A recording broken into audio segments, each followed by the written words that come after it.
Sanket, you can continue now. Yes. Okay, thank you.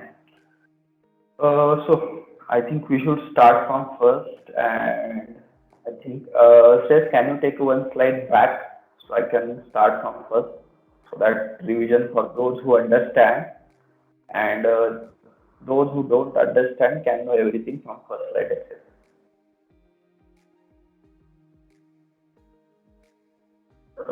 I think there is some problem. Okay, I'll just try with uh, our title today. So title for tomorrow today's webinar is blogging, why, what and how, and what I learned from my experience till date. So to start with, I have been blogging since last 1 year, I think. I have not written too much articles that can be recognized, but enough. I think I have written 20 to 25 articles I have written till date, and that's my part. I'm just a beginner, but I just want to share what I've learned in these 1.5 years. So, who am I? I'm final year computer engineering student, currently interested in tech, designing, and blogging. Uh, okay, next slide. So, back to the point, why blogging? You might learn all these things or experience these things through the experiences you take yourself during the process itself. But let me list out some things here. The first thing is it helps to process thoughts. When you think about a particular topic, then the simultaneous flow of thoughts exists there, and to process it thoroughly and understand completely, blogging can help you. It improves your command on that language. It helps to think creatively as you are telling what you learned to the audience through your writing. So you need to tell that thing creatively. It helps to improve memory. It helps in group discussion. Particularly in case of group discussion, the topics are random. There might be chances that you have group discussion and the topic is, let's say, farmers in Maharashtra. So you have to speak on any topic. So you have to speak knowledge about all the topics to take part in group discussion and be succeeding. So, and if the topic of the group discussion is topic that you are writing blog about, let's say you are writing about technology, you are writing about interesting Android apps, or you are writing about digital well-being on a blog, and the topic is whether mobile phones are a boon or uh, we can say trap, uh, advantage or disadvantage. What are the pros and cons of mobile using? So if you're writing blog about digital well-being, you can put forth your points in a way that no one, everybody around will understand and will be eager to listen, as those points are put forth after studying, after careful thinking, and jotting down those points in a careful sequential way. So next one, and it's most important, I think, when you write things, you read about them. Let's say you want to write about digital well-being. So at that point, you read about what is digital well-being, or I think that part that might not be known to all of you. Let's consider one part.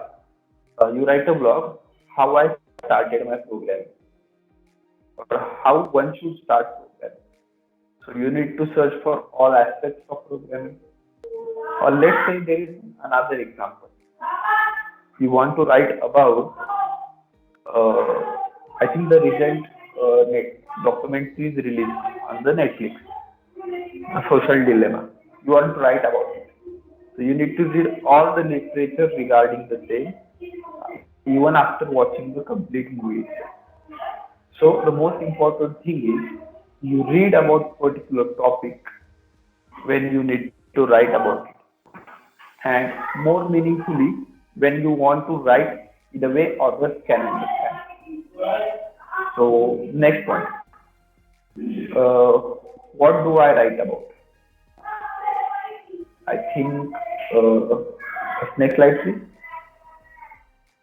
So these are the points that I have listed, but these points were not in my mind when I started. So initially, I started writing about technology.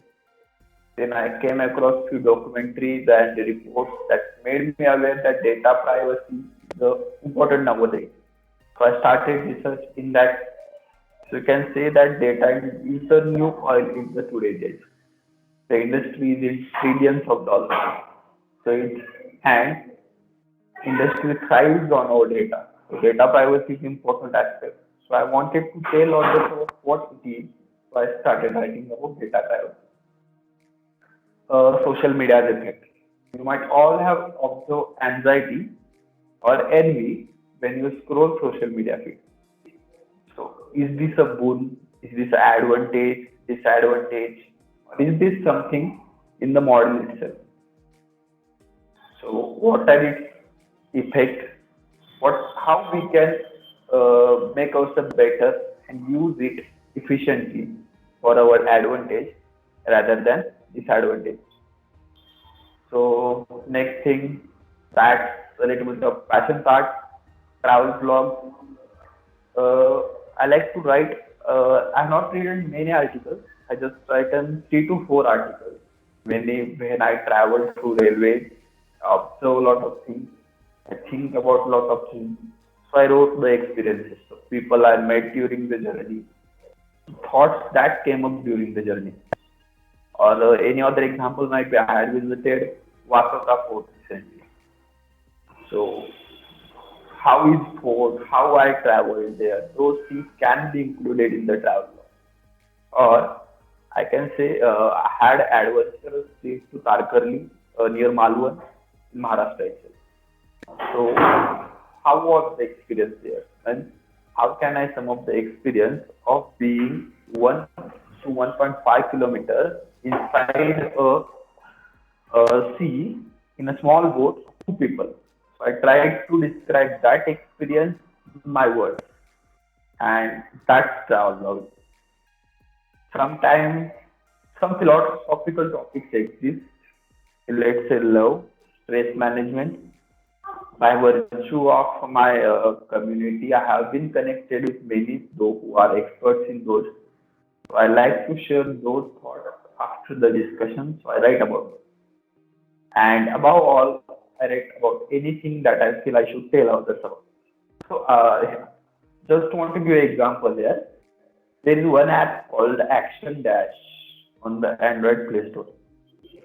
If you try to use it, it tells you about how many hours you have used your mobile phone today, how many minutes WhatsApp has consumed your time today, how many times you have used WhatsApp today.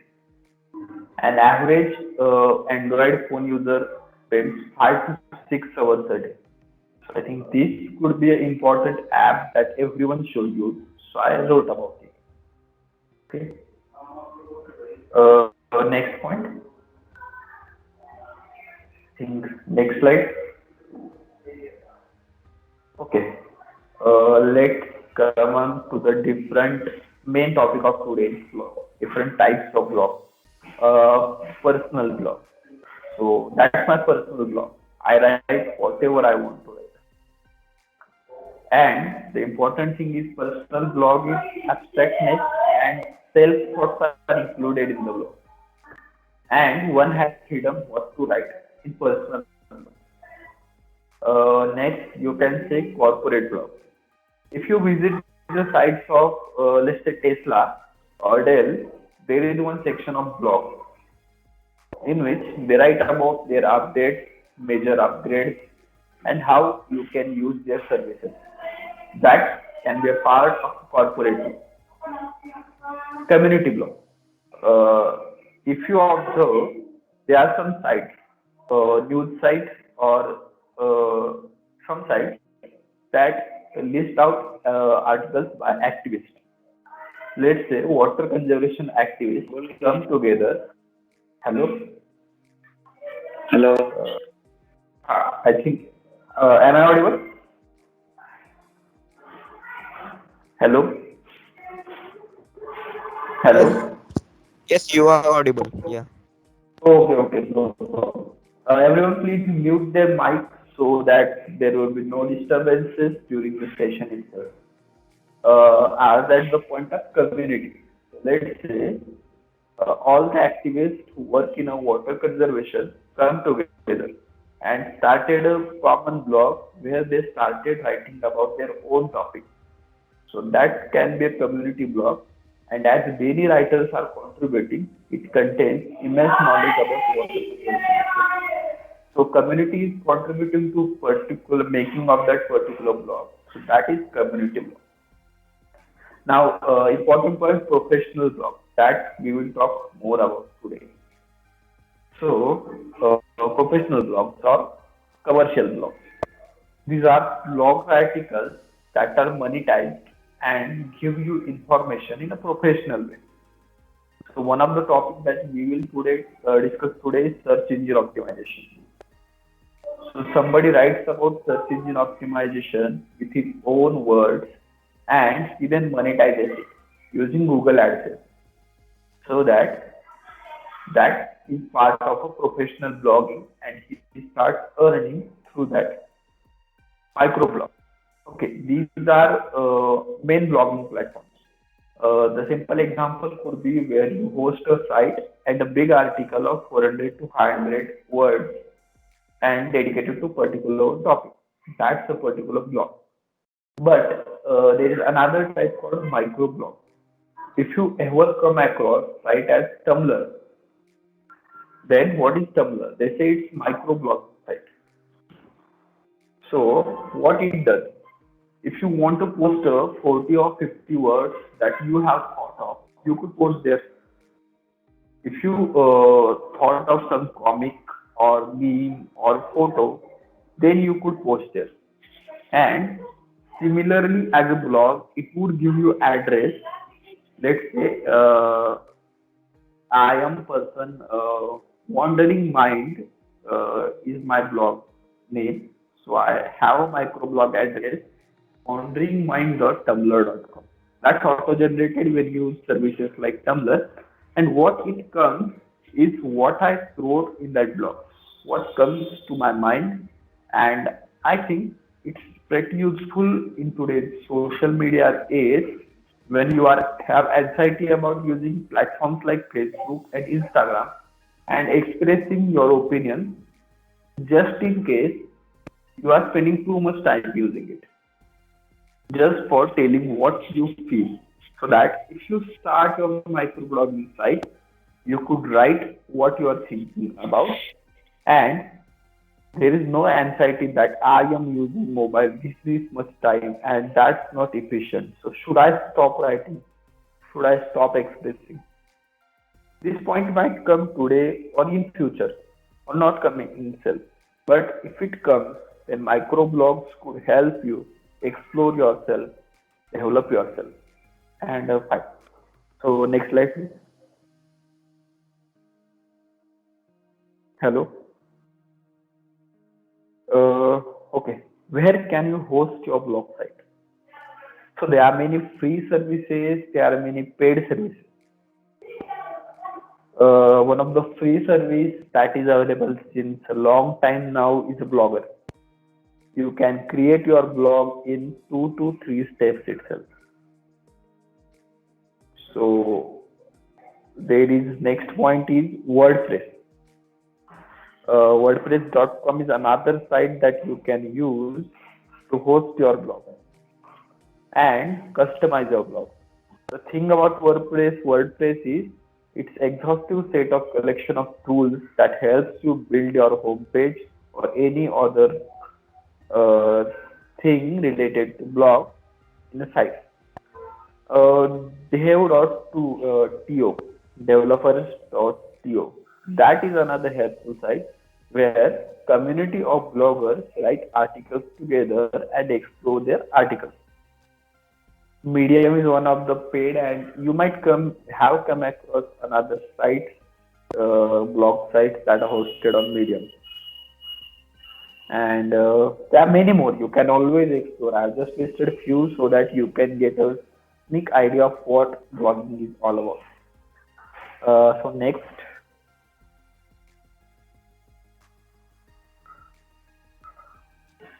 hello. I think next slide. Okay, commercial blogging. So in the background, you can see an image which is there contains many logos: Facebook, Twitter, YouTube, and any other social media site that you have came across or not have came across. They all contain ads, and when it comes to commercial blogging, you post ads to your account and monitor them using Google AdSense.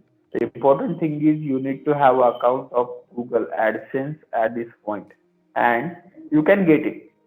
It's not that much difficult. So next point, I think one slide is missing in here. SEO, search engine optimization. I'll tell it vocally itself. So the thing is, you wrote your blog articles, you did everything, but how you can get money through it? People should be able to visit it, should be able to see it. So we can say that uh, your search engines like Google, DuckDuckGo, and or any other search engine should list your blog when it comes to particular topic. At that point, search engine optimization comes into the game. That is, you index your queries. There are various techniques that you can use when it comes to search engine optimization. I think it will be better if you understand both ways, because there are many concepts under hood. There is indexing, there is how Google ranks the search results. Uh, Suppose you want to search a digital well-being and you want your page to be listed, you will have to boost SEO of that page itself. Have some examples, and I will tell what these are blogs are all about and what category you can categorize them into.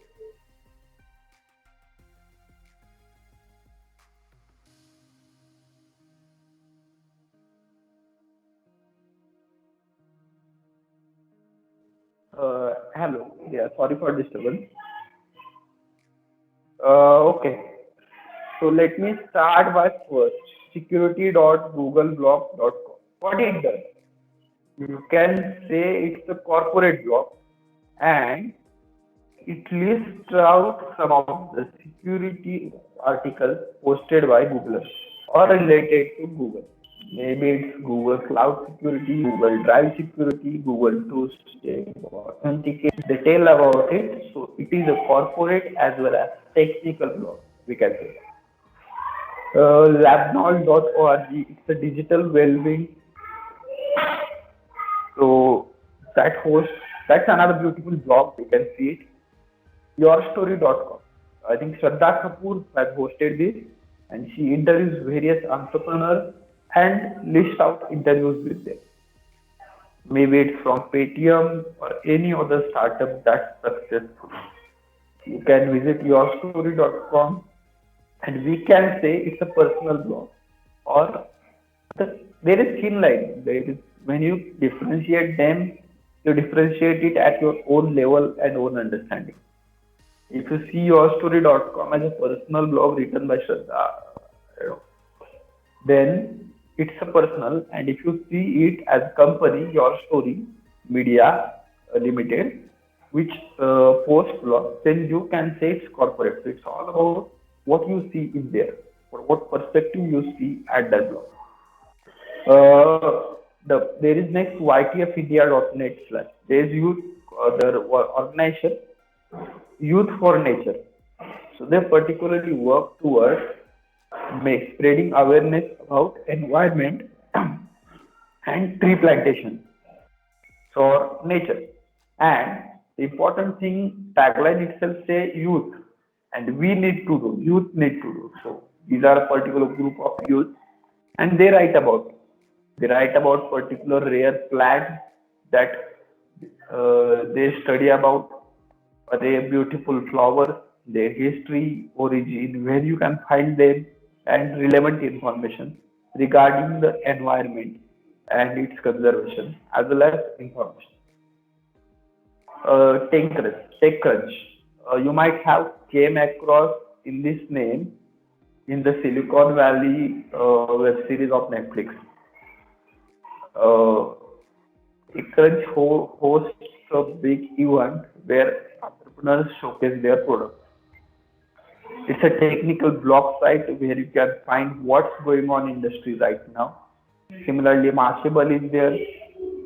Troyhunt.com is basically one you can say he's a founder of Have I Been Pawned, and he writes his blog articles there. To tell a little bit about Have I Been Pawned, it just says searches your email in any data breaches happen till date. So if there was a data breach from Canva.com recently, so if your email ID was compromised, then that site will list it out. Or IRCTC had a data breach meanwhile. So if you search your email ID, then it will tell you if your email ID was included. The thing is, he writes how he designed such a huge database that can be useful for us to learn more about some technical as well as how he did this. The Hacker News, it's another blog that I would like to tell you about. It's a daily updated hacking database, so hacking incidents database. You can visit it. And finally, I have not posted a purchase a domain because I don't thought it might be useful right now, or I need to invest in it. It's my blog site. So you can see when you host a blog on WordPress, it gives you a domain like there have got this ID. This name was hard to find, so I need to add a bunch of numbers at the string of numbers at the end of the name to get that particular site up there. That's it. I think next slide.